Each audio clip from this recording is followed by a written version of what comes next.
Okay, let's dive into this. We're going back, way back, to Memphis, Tennessee in the summer of 1969. Now, for one terrifying month, a city that was already on edge was basically held hostage by these brutal, random attacks that had everyone looking over their shoulder, wondering, who's gonna be next? And that's not just some dramatic quote, you know? It's the real deal. People who were there, who actually lived through it, they said it was one of the scariest times of their entire lives. I mean, can you imagine? That thick southern summer heat mixed with this ice-cold fear. Every single time the news came on, you were just bracing for the worst. And really, the worst part of it all? It was the not knowing. There was this savage predator just out there somewhere in the city, and nobody had a clue why he was doing it, or what his pattern was, or where he'd pop up next. The whole community was just holding its breath, absolutely certain that it was only a matter of time before he killed again.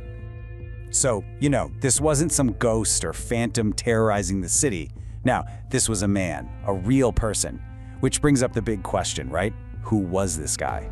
To even begin to wrap our heads around these crimes, we've got to take a look at the life that created this killer. And yeah, this timeline, it's pretty grim. It really paints a bleak picture. George Howard Putt was born in '46, basically right into a world of crime. His childhood, just awful.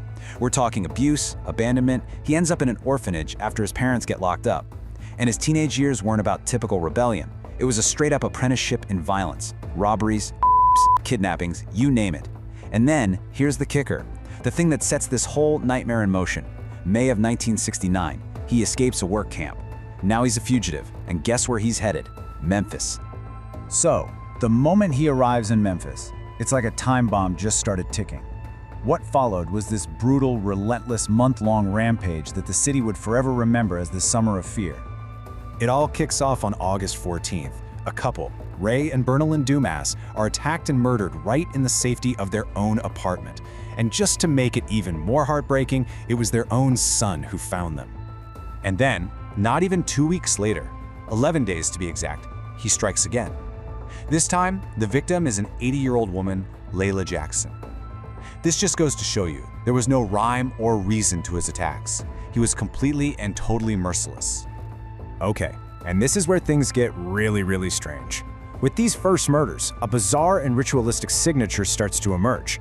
At 2 of the crime scenes, Putt positioned a lamp so it was shining directly on his victims' bodies. Why?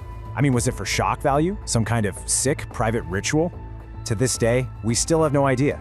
It's just one of those chilling details that nobody can explain. Get ready for this, because this part is it's bone-chilling. The night he murdered Layla Jackson, he's at home with his wife reading the newspaper.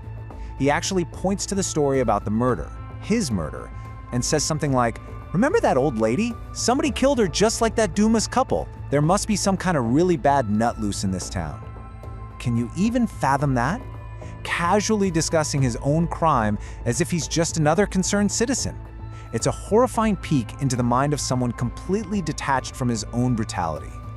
And he doesn't slow down. Just 4 days later, another victim. This time, 21-year-old Glenda Sue Harden. Her body is discovered in a local park. You can feel the pace picking up, right? The attacks are getting closer and closer together, and by now the entire city is in a full-blown panic. So, it's probably a good time to clarify something here. We often hear the term serial killer, but that's not really what Putt was. Criminologists would classify him as a spree killer. So what's the difference?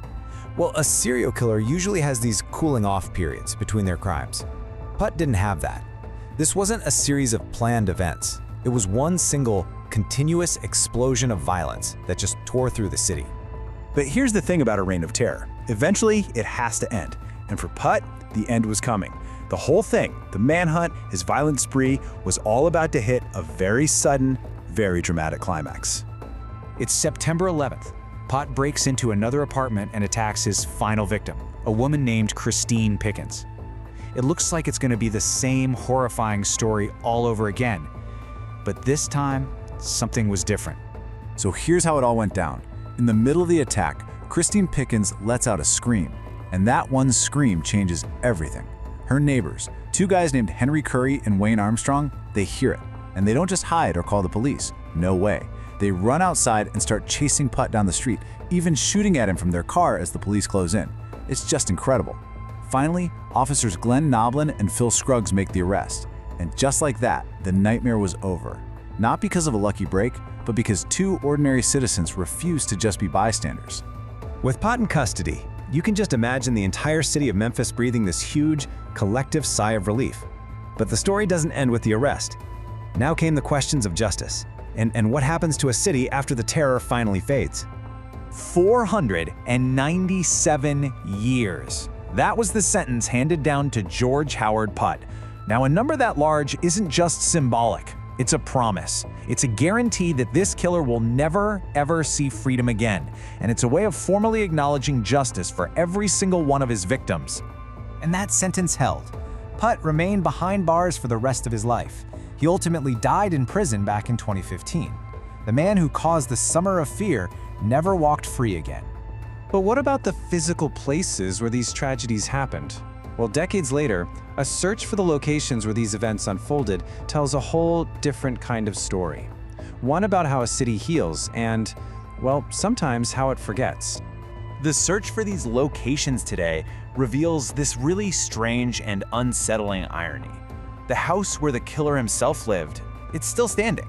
It's been renovated, and it's even described as the nicest home on the block. But the places where his victims died, most of them are just gone. They've been torn down, paved over, turned into parking lots. The physical scars in the city have almost completely vanished. And that really leaves us with this final, lingering question. When the physical places tied to a tragedy are paved over and disappear, how does a city remember? How do we make sure that the stories of Ray and Bernalyn Dumas, Layla Jackson, and Glenda Sue Harden, and the terror of that summer are never truly lost?